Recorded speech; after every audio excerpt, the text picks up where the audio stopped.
Hello students, मैं doctor Meenakshi Meena, सहायक आचार्य sociology, government college Rajgarh. आज हम बीए पार्ट थर्ड की क्लास लेंगे, जिसमें हमारा टॉपिक है श्रम विभाजन के कारण। दुर्खीम ने अपनी पुस्तक समाज में श्रम विभाजन के दूसरे खंड में श्रम विभाजन के कारणों, दशाओं और परिणामों की व्याख्या की है। श्रम विभाजन एक सामाजिक तथ्य है, अतः दुर्खीम ने इसके कारणों की खोज सामाजिक जीवन की दशाओं और आवश्यकताओं में की है।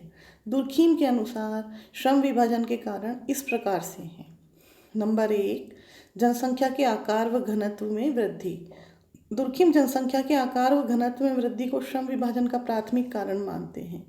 जनसंख्या में वृद्धि दो प्रकार से होती है। पहला, जनसंख्या के आकार में वृद्धि और दूसरा, जनसंख्या के घनत्व में वृद्धि। जनसंख्या में वृद्धि होने पर खंडात्मक समाज धीरे धीरे लुप्त होने लगते हैं और उनके समाज में मिश्रित समाज जन्म लेते हैं। विशेष केंद्रों पर जनसंख्या का जमाव होने लगता है। जन घनत्व भी दो प्रकार का होता है। पहला, भौतिक घनत्व, जिसमें शारीरिक दृष्टि से लोग एक ही स्थान पर केंद्रित होने लगते हैं।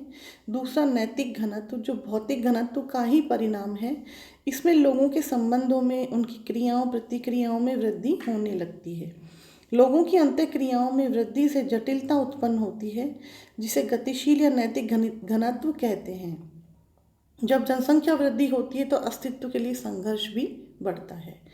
नंबर 2, सामूहिक चेतना का उत्तरोत्तर ह्रास।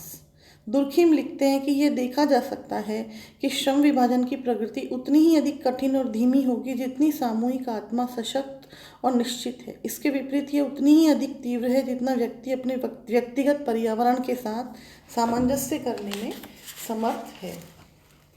प्राचीन समाजों में जहाँ समानताएं अधिक होती हैं, वहाँ व्यक्तिगता के स्थान पर सामूहिकता की प्रधानता होती है।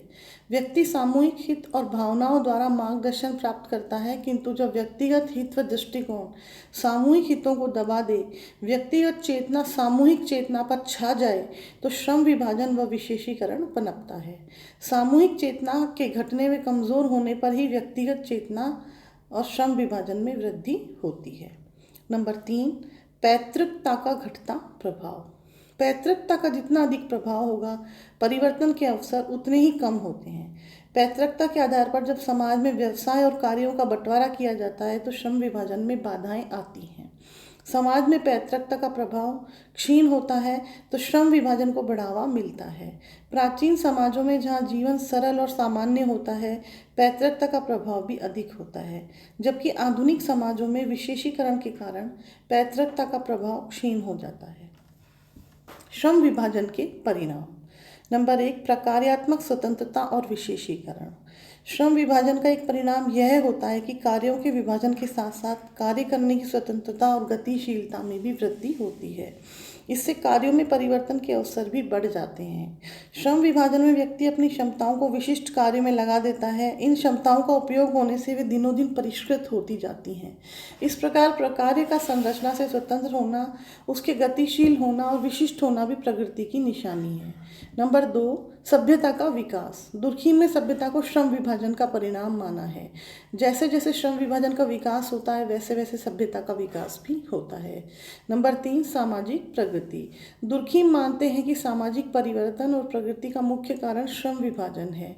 समाज में परिवर्तन के लिए जनसंख्या के आकार, वितरण में घनत्व में होने वाला परिवर्तन है और इसी के कारण श्रम विभाजन उत्पन्न होता है।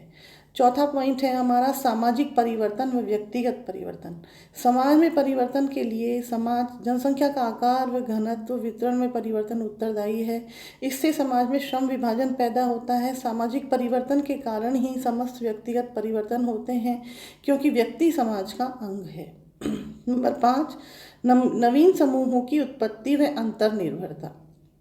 श्रम विभाजन के परिणाम स्वरूप विशेष प्रकार के कार्यों में लगे हुए व्यक्तियों में विशेष प्रकार के हितों का विकास होने लग जाता है, जिनकी रक्षा हेतु विशेष वर्गों और समूहों का निर्माण होता है।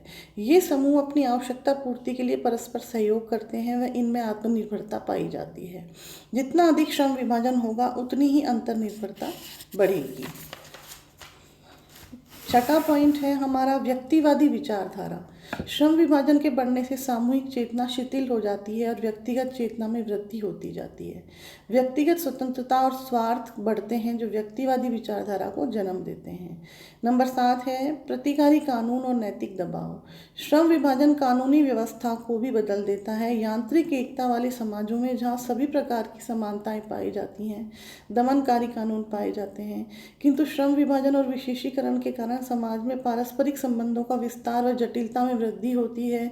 लोगों में संविदात्मक संबंध पाए जाते हैं। व्यक्तिगत हितों की रक्षा हेतु प्रतिकारी कानून पाए जाते हैं।